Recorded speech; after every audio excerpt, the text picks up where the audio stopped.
Hey guys, it's Kevin again, and this is going to be my review for the Tomorrow People Season 1, Episode 13, Things Fall Apart. And this was an amazing episode, definitely a big game-changing episode, a lot of game-changers in this one. I mean, they're really doing a great job with this show, and the only thing I'm upset about is, just like all the other CW shows I've been reviewing, you know, the originals, Arrow, Tomorrow People, and Vampire Diaries, those 4 shows that I review on CW, they're all going on hiatus for 3 weeks, and this show included, but this was a great episode to go off of for a hiatus, because this episode really got us thinking about a lot of stuff, really surprised us about a lot of stuff, and I really enjoyed this episode a lot. And in my opinion, I think it's probably the best episode of the season, just because of all the big cliffhangers we got and all the big reveals we got. I really loved that. So let's just get to this episode. So we see this this girl. We see this girl. She's teleporting, cars and bullets out of guns without touching them, and she's pretty hardcore. And after KOing the helpless cop, she leaves a "Hi, Dad" message at the scene, and a major sign shows that there are some big daddy issues going on in her life. And about the same time, she's venting her anger at dear old Dad, and then Steven wakes up in a cold sweat, almost as if he's dreaming of this Janine, at this Jenny or something like that. He's up the next morning, rushing out the door, where his mother asks him what's going on with Astrid, but he's quite evasive before getting out and hitting Ultra. And then, this was huge right here. I mean, right here was getting intense. Bursts right into Jededikiah's office. He's demanding Jededikiah to resign the kill order on Astrid, and the conversation's just not end well because Steven basically quits Ultra. He's not working for Ultra anymore. He says, "We are done here. I'm not working for you. We're done." This episode, we kind of do get to see a little bit of a different side of Jededikiah, because it really shows that Jededikiah is really not that bad compared to the founder.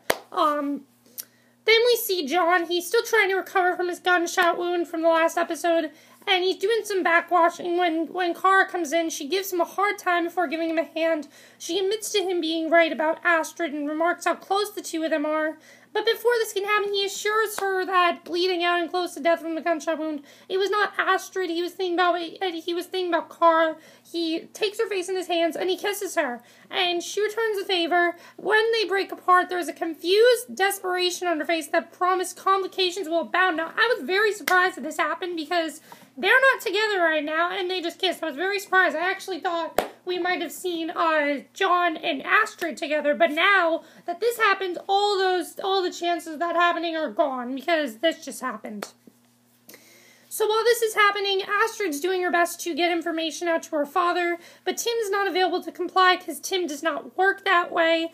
John basically explained that Tim cannot do anything that he is not programmed to do already, so Astrid cannot do that.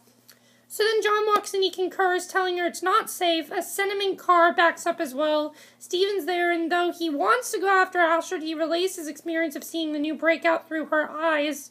Her ends up being Cassie, who is the daughter of the founder, and that's also the girl that we saw in the beginning of this episode. That's the girl. Her name is Cassie. So he comes to Steven on the down low, and the two make a deal, but Cassie and Steven, they do meet up, and we basically find out that Cassie and Steven are actually kind of connected, and it's pretty interesting. But the founder gives Steven a deal. The deal is that Steven takes the info on Cassie to the crew, where John says that she's a synergist, a very powerful breakout due to both her parents having powers. Cara agrees to the deal, despite the tall order being given to Steven, because it's the only hope they have of returning Astrid to her normal life. That's the whole thing of this episode. They want to return Astrid to her normal life. Steven then returns home, putting time in the third part of his life when his family dinner is interrupted by Jededikiah. He wants to mend fences with Steven, and more importantly, caution Steven on making any type of deal with the founder. We kind of see Jededikiah actually being a responsible uncle to Steven, even though, he seemed like the central antagonist of the show. We're kind of starting to see a more, a different side to him, which I do like. I like seeing the softer side of Jededikiah. I know I said I didn't like seeing it in the mid-season finale, but I disagree now, because, especially when we see the founder, they're so different, and I definitely enjoy that. Jededikiah reminds him that no matter what's happened, he's never lied to Stephen. And though he shuts his uncle out, his mom's waiting on the other side of the door and questions him on asking him what's going on with his uncle. Stephen attempts to lie his way through it, but his mother is a bit too perceptive for that to fly and laments to Stephen that working for your uncle has just turned you into your father. So that's not a good thing. So Stephen has no time to feel bad about his mother's accusations and ends up back at the lair, where his mysterious connections to Cassie is able to pinpoint her location at the Gosford Hotel, and the plan is to have Stephen go undercover, distract Cassie long enough to slap a decuff on her and Bob's your uncle. So, aside from this, what are the odds this synergist has Cassie's power, wouldn't be able to pick up residual telepathic conversations? That's exactly what happens here. So he goes to meet up with Cassie. And despite holes in the plan the size of a small moon, Stephen goes through with it, literally running into the luscious Cassie, who, in a word, tells Stephen that she's looking for fun, and she just found it. And after the never-ending run-in, the two have some amiable conversation with Cassie in control, though Stephen tries his best, and not so subtly, to steer the conversation in the direction of the founder. Figuring he won't get much in the way of intel on the founder, Stephen suggests they go somewhere private and cuffs her while they walk through the halls. Well, Cassie's a bit faster on the uptake than our merry band of the Tomorrow people, because as we know, she's a very strong Tomorrow people. She's stronger than all of them. So Cassie admits to actually wanting the needle in her, and her public display of abilities in her mind will give the founder no choice but to remove her powers. So while Stephen's talking up with Cassie, John then confronts Cara about the kiss. She's a deer in the headlights, but uses the old "I can't put my feelings before the group" excuse as to why they can't go further. Stephen interrupts before John can reply and tells them about Cassie's plan. Something about it doesn't sit right with Cara. She puts the kibosh on turning over Cassie until they figure the hidden angle in the whole mess.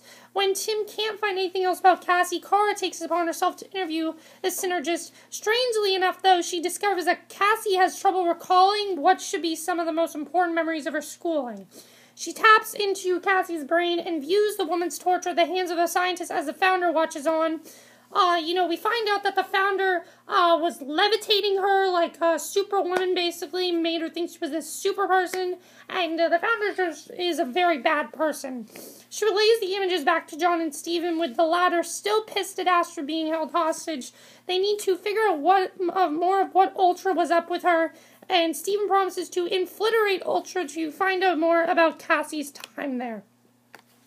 So while Stephen preps for his incursion into Ultra, Jed gets a visit from Marla, who, Stephen's mother, who demands to know why Stephen quit. He dodges her jabs like a boxer, but she finishes things off with a real threat. She'll rain down fire and brimstone on him if friends and family are hurt. She and the founder cross paths briefly, and she mocks Jededikiah, knowing that family has always been Jededikiah's weakness. "We've all got our soft spots," Jededikiah replies coolly, and the two men make a poignant look of understanding. So clearly there's something more going on here. We don't know what, but there's more going on. We find out later in the episode. So from here, things escalate pretty quickly. It definitely does. Because Stephen's then captured by the founder, who prepares to outfill him with a port to directly access his memories. So he really should have listened to Jededikiah when he said, don't talk to the founder, because the founder kidnaps him. And knowing that Stephen's time is limited, he now has Stephen, literally tied to a chair. John goes against Cara's orders, pulls Cassie out to make the exchange. He tells her that Dr. Lerman, the man she thought to be her thesis consultant at Brown, was actually an ultra scientist who experimented on her, and is going to do the same to Stephen if she doesn't walk in there and take back her life. She does just that, arriving seconds before the good doctor starts cutting into Stephen. He goes back to the lair and tells Astrid the good news. Elated to be homeward bound, she says her goodbye, saying the final one for John. There's a visible connection between the two, though. We don't really know what that's about, though. But when she leaves alone with Stephen, the real fireworks begin. Cara's not having someone counter her decisions, and John lets her know that despite her threats to kick him out, he's going to do what I think is best for our people, no matter what leaders down here. When he suggests they avoid the threats and kick him out, she follows through with it and stalks away a stunned group of people left in her wake. So now Astrid's home. Things are pretty much back to normal. But, you know, Steven still thinks the whole thing about Luca. So he admits he's gotten himself into something bigger and more dangerous. She reminds him that the three of them, her, Steven, and Luca, are the Iron Triangle, unbreakable. He promises to meet her at the restaurant to celebrate Astrid's return after he talks to Luca. So then we get the talk we've all been waiting for. Steven gives Luca every chance to admit to his powers, but the only secret he's been keeping is a bong for a bit of the puff puff give variety, which was kind of funny. I thought that was actually kind of funny that, you know, Luca was not, I was like, what's going on here? Why did he, well, you know, like, who was the one who did it? And, well, we find out after this, but then before this, we see the founder now has Cassie. He's ready to continue with whatever experiments he's been working on with her, but not before he orders activation of the cleaning units. Horrified at her father's command, a heavily sedated Cassie's able to shout out a telepathic warning to Steven of the danger. He teleports to the restaurant moments after the kill team has sprayed about 100 rounds in the window. He runs in, dreading what he'll see, but is taking aback at the picture of his mother holding the bullets at bay. And then she says, sorry, I should have told you sooner. So his mother is actually a Tomorrow person, which is pretty interesting. And it makes sense, though, too, because as we know, she's been so, like, secretive to him. She doesn't want him to figure out things. It makes perfect sense as to why she's a Tomorrow, you know, as to why she wanted to hide all that stuff from him, because she was a Tomorrow person all along. And I think that's really big, and it's definitely going to come back into play. I also think that Cassie is going to be on the bad side now, because now that the founder has sedated her, she's probably going to be, it's probably not going to be good for her. He's probably going to, like, force her to do certain things that she doesn't want to do.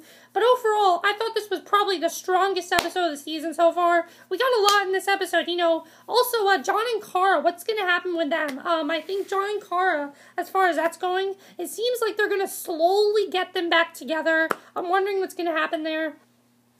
The one thing that I did not like about this episode, though, was Astrid. I kind of feel like, I like that Astrid's involved, but I felt that she's still kind of an annoying character, because there are so many scenes where they're talking about Cassie, and she's like, does this have something to do with me? Does this have something to do with me? Does this have something to do with me? It's really annoying, but I mean, Astrid is still a good character. They just need to give her some more stuff to do, like they did last week. This one, though, was definitely really big, because Luca's not actually a Tomorrow person. It's his mother. I think that's really, really big. And the other thing is, will Jedidkiah be able to show Steven that he can trust him? Because he hasn't been able to show him yet. But that's it for my review. I hope you enjoyed it. Again, this show goes off for 2 weeks. Doesn't come back till, for 3 weeks. Doesn't come back till, February 25th or something like that. But that's it for my review. Hope you enjoy. I'll see you guys in the next video, which will be my review of The Walking Dead, because that comes back tonight, which I can't wait for. So I'll see you guys for that. Bye.